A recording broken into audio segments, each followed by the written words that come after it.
Vriende, baie welkom. Kom ons sit net so en dan dra ons hierdie diens aan die Here op.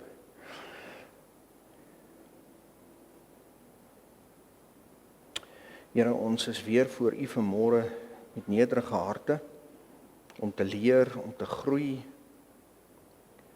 En ons bid dat U U woord vir ons so helder en so duidelik sal maak, dat ons dit kan verstaan en dit kan oordra na ander mense wat in die duister is.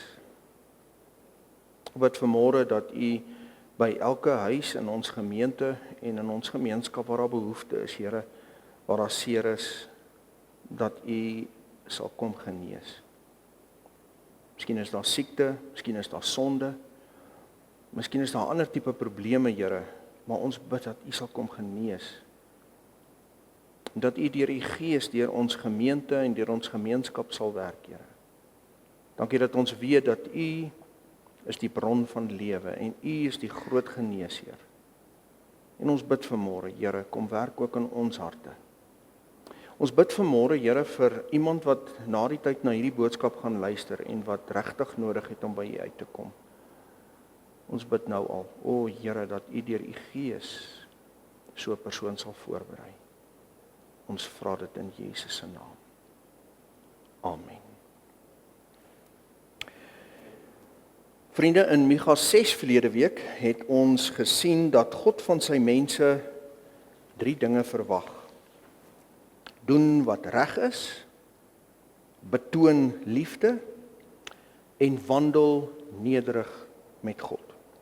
Iets wat ons gesien het, nie volgehou moontlik is sonder die vervulling met die Heilige Gees nie. Maar wanneer ons Gees vervuld lewe, word dit vir ons die normale Christelike lewe, ons normale daaglikse manier van lewe.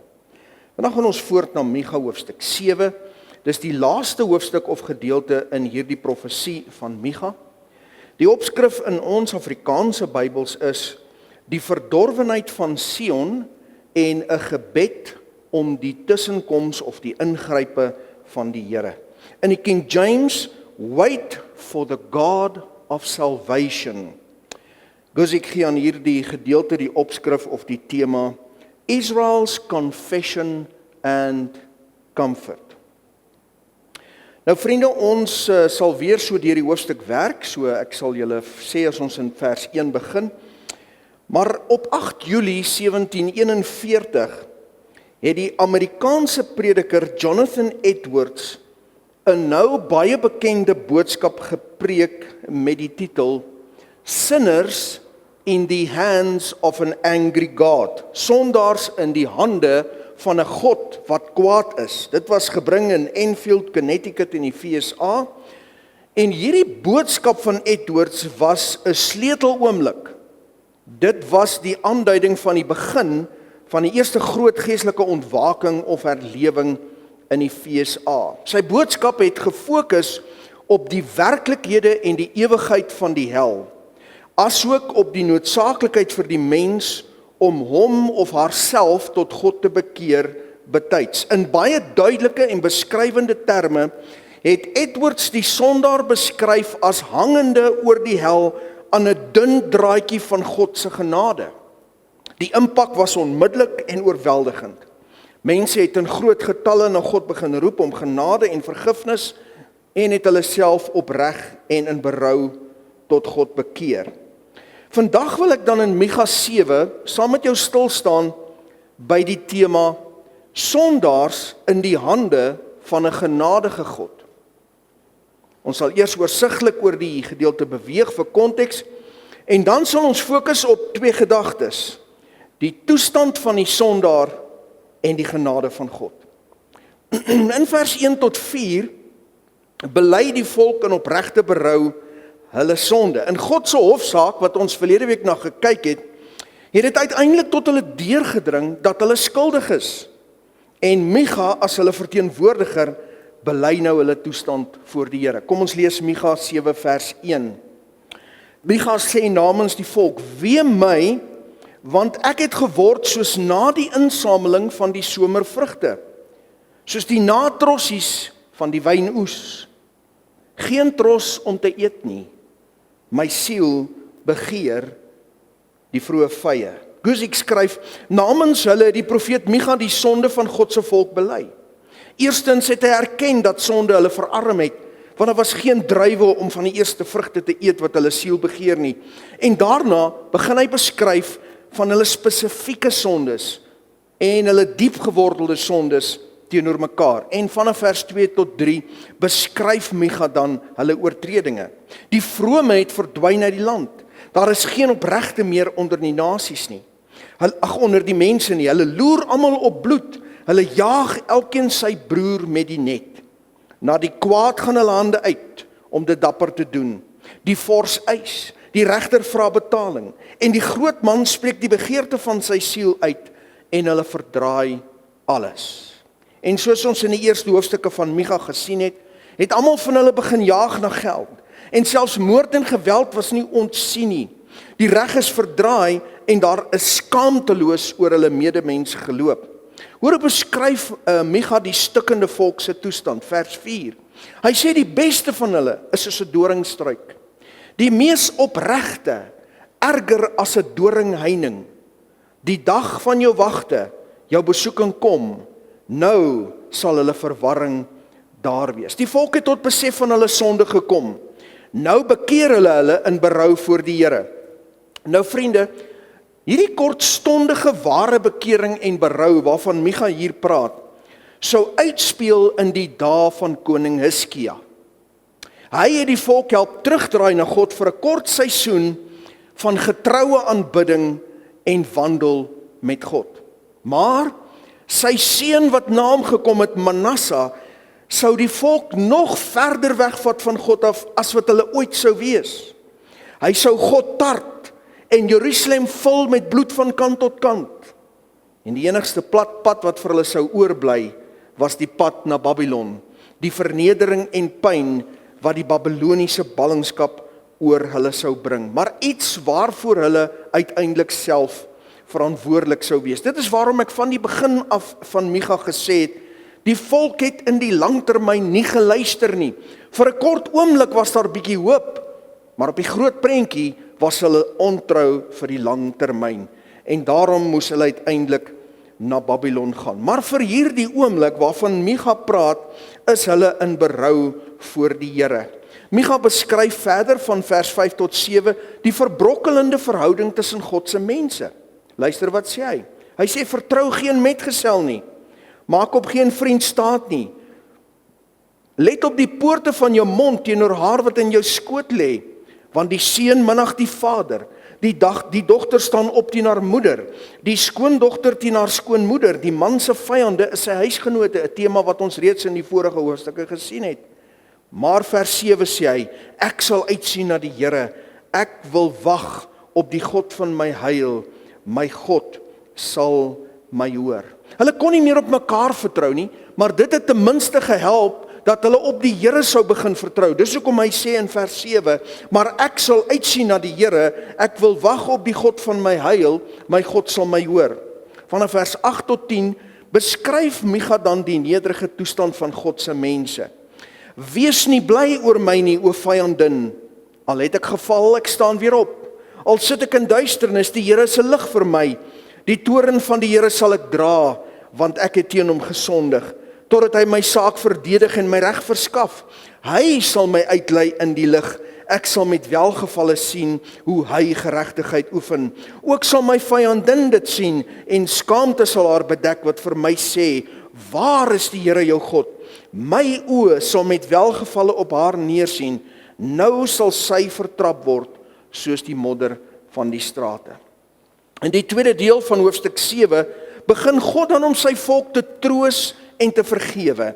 En Micha beskryf die herstelde stad van God se volk wat nog ver in die toekoms lê. Vanaf vers 11 lees ons, daar kom 'n dag om jou mure te herbou. In die dag sal die gebied rein wees. Dit is 'n dag dat hulle na jou sal kom, van Assur en die stede van Egipte, en van Egipte tot by die Efrat, en van see tot see, en van berg tot berg. Maar die aarde sal 'n wildernis word van sy inwoners, as gevolg van hulle handelinge. In vers 14 en 15 sê Micha dat God vir sy volk sal sorg net soos in die ou dae. Wy u volk met u staf, vers 14, die kudde wat u erfdeel is, wat afgesonderd woon in 'n bosveld op Karmel, laat hulle wy in Basan en Gilead, soos in die ou dae. Soos in die ou dae, jou uittog uit Egipte, sal ek hom wonders laat sien. Julle sal onthou dat ons gepraat het van die stiere van Basan, daardie gebied waar hulle die groot beeste, die wonderlike gesonde beeste groot gemaak het, die stiere van Basan. God sê ek sal julle weer laat wy, net soos daardie tyd. Nadat God se volk teruggebring sal word, sê Guzek, na die plek waarheen hulle behoort, sal hulle liefdevol en self deur die Here versorg word. Die Here self sal hulle wy en hy voed hulle. Hy sê daar was 'n tyd toe God se volk hierdie soort naby aan hom verhouding met hom geniet het, en nou sal daardie verhouding weer herstel word en hy sal vir hulle wonders wys, en daardie wonders sal voortgroei uit hierdie naby verhouding wat hulle weer met hom sal hê. In vers 16 en 17 sien Micha dat die nasies laag gebring word voor die herstelde volk en God self. Vers 16 en 17 lees, die nasies sal dit sien en skaam wees, ondanks al hulle krag. Hulle sal die hand op die mond lê en hulle ore sal doof word. Hulle sal stof lek soos die slang. Hulle sal soos grondkruipers beweeg uit hulle vestings tevoorskyn kom. Hulle sal sidderende kom na die Here ons God en hulle sal vir u vrees. Vanaf vers 18 tot 20 beskryf Micha die wonderlike genade en die vergifnis van die Here. In die King James is die opskrif van hierdie 3 verse God's steadfast love and compassion. En luister nou na hierdie laaste 3 woorde van hierdie hoofstuk. Wie is 'n God soos u, wat die ongeregtigheid vergewe en by die oortreding van die oorblyfsel van sy erfdeel verbygaan? Hy hou toorn nie vir ewig vas nie, maar het 'n welbehae in goedertierenheid. Hy sal hom weer oor ons ontferm, ons ongeregtighede vertree. Ja, u sal al hulle sondes in die dieptes van die see werp. U sal trou bewys aan Jakob, goedertierenheid aan Abraham, wat u aan ons vader met 'n eed beloof het, sedert die dae van die voortyd. Op 'n baie gepaste manier sluit Micha sy profesie af, as hy vra in vers 18, wie is 'n God soos u? Want Micha se naam self beteken, wie is soos die Here? 'n baie gepaste manier om hierdie profesie tot 'n afsluiting te bring.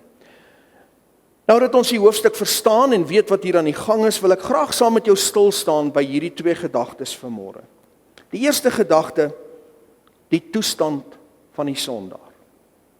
Die tweede gedagte, die genade van God.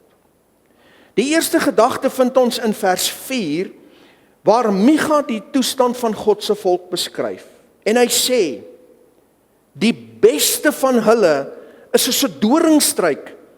Die mees opregte is erger as 'n doringheining. Die dag van jou wagte, jou besoeking kom, nou sal hulle verwarring daar wees. Wat 'n akkurate beskrywing van die sondaar en die gemeenskap van sondaars. Sien vriende, sonde maak 'n mens soos 'n doringstruik of 'n doringbos. En soos 'n doringstruik en 'n doringheining krap en steek en sny die sondaar. Hulle krap en sny en steek en verwoes selfs hulle eie binnekant, sowel as die mense wat naby aan hulle kom. Dink maar aan 'n doringstruik of 'n doringbos of 'n doringbosheining. Jy loop net te naby verby, dan word jy gekrap of gesteek. Om nie eers te praat van in die donker per ongeluk in so 'n bos vas te loop nie, of per ongeluk in so 'n bos te val nie. In die Bosveld sien 'n mens die bekende hak en steek en die meer bekende waggebietjiebos. Ek weet nie wie van julle het al in 'n waggebietjiebos vasgeloop nie, maar ek het al. En jy moet baie versigtig jouself losmaak, want hoe meer jy spook, hoe meer gryp hy jou. en hoe vaster sit jy, en hoe meer beskadig hy jou. En die infeksies, wanneer 'n mens sulke wonde opdoen, kan verskriklik wees. Wanneer jy deur 'n vuil doring diep gesteek word, kan dit ernstige infeksies veroorsaak en kan lei tot 'n mediese noodsituasie soos klem in die kaak ensovoorts. Een van die sekerste en seerste dinge van 'n doringbos of 'n doringheining is dorings wat op die grond lê. Ek weet nie wie van julle het al in 'n pendoring getrap nie, maar ek het al. En julle weet hoe seer is dit. Niks is so seer as wanneer 'n niks vermoedende voetganger in so 'n pendoring trap en dit steek partykeer deur jou skoensool tot diep in jou voet, waar al daardie senuwee eindpunte is en die ongelooflike pyn wat daarmee saamgaan. En dit, vriende, is hoe dit is om naby aan 'n sondaar te kom. Om naby aan sondaars te lewe. Om 'n sondaar tussen sondaars te wees. Jy gaan gekrap word. Jy gaan vasgevang word. Jy gaan gesny word. En jy gaan ongelooflike pyn beleef. Seer kry en bloei is 'n gegewe. Dis net 'n kwessie van wanneer en waar. En as die seer kry nie fisies is nie, sal dit emosioneel of geestelik wees. Maar seer kry, gaan jy seer kry, want die sondaar is 'n doringstruik, 'n doringbos, skerp, hard en ongenaakbaar in hulle selfsug. En baie van die wonde wat die sondaar toedien aan sy eie mense en ander mense, word oor tyd diep emosionele infeksies wat vir jare sweer. Ons weet van families wat vir 20 jaar nie met mekaar praat nie. Want terwyl hulle sondaars was, het hulle mekaar seer gemaak. En dit het 'n diep, sweerende infeksie geword wat vir jare en jare aanhou. Vir my is dit baie insiggewend dat God juis die aarde in Genesis 3 vervloek het met dorings. Kom ons lees dit. Genesis 3 vers 17. En aan die mense het hy gesê, omdat jy geluister het na die stem van jou vrou en van die boom geëet het waarvan ek jou beveel het om nie te eet nie, vervloek is die aarde om jou ontwil. Met moeite sal jy daarvan eet al die dae van jou lewe. Ook sal dit vir jou dorings en distels voortbring en jy sal die plante van die veld eet. Die skade wat sonde en die vloek aan die mens en die aarde gemaak het, is onbeskryflik. Die skade wat sondaars daagliks maak, is net onbeskryflik. Dink aan die skade wat 'n alkoholist aan sy eie familie en sy gesin aandoen. Dink aan die skade wat die dronkbestuurder aanrig wanneer hy 'n gesin uitwis, of die broodwinner van 'n gesin, of die ma, die moeder van 'n gesin. Ekskuus tog, dink aan die skade wat die kindermolesteerder doen in die lewe van 'n jong kind. Dink aan die skade wat die dwelmslaaf maak aan sy of haar familie en mense. Dink aan die skade wat die haatdraande persoon in 'n familie met onvergewensgesindheid oor die jare in 'n familie maak. Dink aan die skade wat deur skinder en valse stories veroorsaak word. Dink aan die skade van oorspel en ontrou. Dink aan die skade wat 'n leienaar doen. Dink aan die skade wat byvoorbeeld 'n sondige diktator aan sy land en die mense van sy land maak, die sondige politikus. Dink aan die skade en die bloedvergieting van oorlog.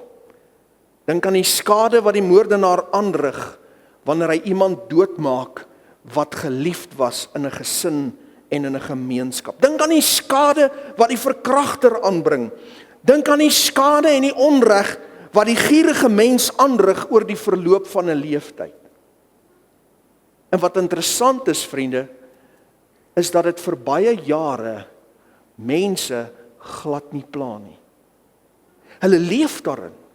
Hulle slaap lekker. Hulle geniet hulle kos en hulle drank. Hulle geniet hulle verhoudings. Dit pla hulle nie. Guzik skryf hieroor: terwyl die sondaar in sy sonde verdiep is, en suksesvol voel dit vir hulle asof daar geen prys gaan wees om te betaal nie. Maar die tweede helfte van vers 4 sê, die dag van jou wagter en jou straf kom.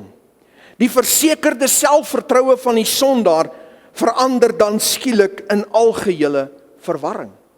Ons sien dit nou weer voor ons oë afspeel in hierdie Madlanga kommissie, nie waar nie. Selfvoldane sondaars wat in donker hoekies duister transaksies in plek gesit het, wat nou senuweeagtig rondvroetel voor die ondersoekers en die ondervraers, wat wrimmel in die helder lig van die waarheid. Hulle boek af siek en kry briefies by die dokters wat net so korrup soos hulle is. En soos bankkinders en babbelas drinkers op 'n maandagoggend soek hulle verskoning om nie op te daag nie. Hulle bring dringende hofaansoeke. Alles om die vernederende openbaarmaking van hulle dade te probeer ontduik. Weg is al die grootheidswaan en die sondige selfvertroue, want die dag van jou wagte, jou besoeking kom, en nou sal daar verwarring wees. Nou krap en steek die doringbos homself. Die doringbos en die doringheining, goed vir niks op die ou einde van die dag, as om vir brandhout gebruik te word nie. En dit is die aard van die sondaar. Hulle beskadig hulle self, hulle mense, hulle gemeenskappe, hulle families. En dis presies wat die mense in Micha se dag ook gedoen het. Die tweede gedagte vind ons in vers 18 tot 19, die genade van God. Wie is soos u, wat die ongeregtigheid vergewe, en by die oortreding van die oorblyfsel van sy erfdeel verbygaan? Hy hou die toorn nie vir ewig vas nie, maar het 'n welbehae in goedertierenheid, en hy sal hom weer oor ons ontferm, ons ongeregtighede vertree. Ja, u sal al hulle sondes in die dieptes van die see werp. God gee hier die beloftes deur Micha aan hulle, wetende dat die ergste van hulle sonde nog op pad is. Dis wat vir my die wonderlikste is. Hy gee nie hierdie belofte vir hulle omdat die ergste al verby is nie. Hy gee dit vir hulle nog voor die ergste gekom het. Sê hy, ek weet nog wat julle in die toekoms gaan doen. Julle gaan nog julle kinders offer, ek weet dit. Maar ek vergewe julle wanneer julle na my toe draai. Koning Manasse, op hierdie stadium van Micha se woorde nog ongebore, en 'n hele paar jaar in die toekoms, soos ek reeds gesê het, sou die volk verder wegvat van God af as wat hulle ooit was. Hy sou langer as koning Dawid regeer, 55 jaar. Kom ons lees, wat sê 2 Konings oor sy goddelose regering. 2 Konings 21 vanaf vers 1. Manasse was 12 jaar oud, toe hy koning geword het, en hy het 55 jaar in Jerusalem geregeer, en die naam van sy moeder was Hefsiba. Julle onthou daai naam, né? Hiskia se gunsteling vrou. En hy het gedoen wat verkeerd was in die oë van die Here, volgens die gruwels van die nasies wat die Here voor die kinders van Israel uitverdryf het. Hy het die hoogtes weer gebou wat sy vader Hiskia verniel het. Altare opgerig vir Baal en heilige boomstam gemaak, soos Agab die koning van Israel gemaak het. En hom gebuig voor die hele leer van die hemel en hulle gedien. Ook het hy altare gebou in die huis van die Here, waarvan die Here gesê het, in Jerusalem sal ek my naam vestig. Hy het altare gebou vir die hele leer van die hemel in al 2 die voorhowe van die huis van die Here.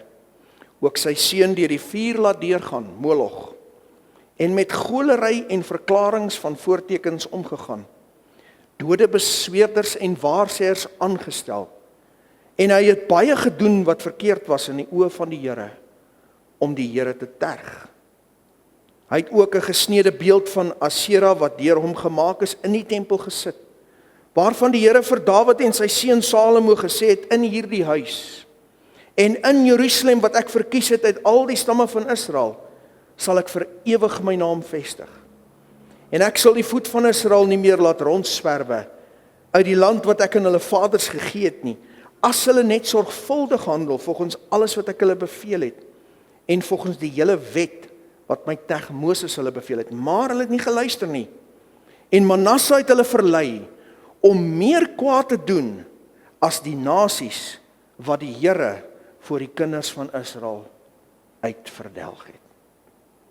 Toe het die Here deur die diens van sy diensknegte die profete gespreek en gesê, omdat Manasse die koning van Juda hierdie gruwels gedoen het, erger as alles wat die Amoriete gedoen het, wat voor hom was, en selfs Juda laat sondige deur sy drekgode. Daarom so sê die Here, die God van Israel, kyk, ek sal 'n onheil oor Jerusalem en Juda bring, waarvan elkeen wat dit hoor sy 2 ore sal tuit. Ek sal oor Jerusalem die meetsnoer van Samaria span, en die skietloot van die huis van Agab en Jerusalem wegvee soos 'n mens 'n skottel uitvee. Hy vee dit uit en keer dit onderste bo. En ek sal die oorblyfsels van my erfdeel verwerp, en hulle in die hand van hulle vyande oorgee, sodat hulle vir al hulle vyande 'n buit en 'n plundering sal word. Omdat hulle gedoen het wat verkeerd was in my oë, en my gedurig geterg het van die dag af dat hulle vaders uit Egipte uitgetrek het, tot vandag toe. Manasse het ook vreeslik baie onskuldige bloed vergiet, totdat hy Jerusalem van end tot end daarmee gevul het, behalwe sy sonde, waarmee hy Juda laat sondig het, om te doen wat verkeerd was in die oë van die Here. En dan sluit hy af en hy sê die verdere geskiedenis, en hy het ontslaap. Vriende, wat verstommend is dat God hierdie beloftes gee, nog voor hierdie koning gebore word. Maar wat meer verstommend is wat geskryf staan in 2 Kronieke 33. Kom ons lees dit ook saam. En die Here het met Manasse en sy volk gespreek en hulle het nie geluister nie. Daarom het die Here die leerowerste van die koning van Assirië oor hulle gebring. En die het Manasse met hakke gevang en hom met koperkettinge geboei en hom na Babel vervoer. Hy was die heel eerste een wat in Babel was. Luister nou na vers 12. Maar in sy benoudheid het hy die aangesig van die Here sy God om genade gesmeek en hom diep verootmoedig voor die aangesig van die God van sy vaders. En tot hom gebid, en hy het hom verhoor, en na sy smeeking geluister, en hom na Jerusalem teruggebring, en in sy koningskap. Toe het Manasse erken, dat die Here God is. En daarna het hy 'n buitemuur vir die stad van Dawid gebou, westelik van die Gihon in die dal, tot by die ingang na die vispoort, en dit om die heuwel getrek en baie hoog gemaak, en leerowerstes in al die versterkte stede in Juda aangestel. En hy het die vreemde gode en die afgodsbeeld uit die huis van die Here verwyder. Ook al die altare wat hy op die berg van die huis van die Here en in Jerusalem gebou het, verskoning, en dit buitekant die stad gegooi. En hy het die altaar van die Here weer opgerig, en daar dankoffers en lofoffers opgebring, en aan Juda bevel gegee om die Here, die God van Israel, te dien. En dan sê hy, tog het die volk nog op die hoogtes geoffer, maar net aan die Here hulle God, en dan sê hy weer die verdere geskiedenis. Die ongelooflike genade van God. Sê my, as hierdie jou werknemer was, sou jy hom soveel genade gegee het? Hy vergewe. En hy verander 'n doringbos soos Manasse. En hy verander hom in 'n koelteboom. Hy verander hom volledig. Spurgeon het ook oor God se genade en vergifnis geskryf. Hy sê, waarom het God so groot barmhartigheid en vergifnis vir sy volk? Hy sê, die redes is in God, nie in die volk nie. Dit is eenvoudig omdat God vreugde daarin vind om barmhartig te wees. Ek is besig om klaar te maak, vriende. Hierdie is vir my 'n wonderlike genade. Dat God ons vergewe.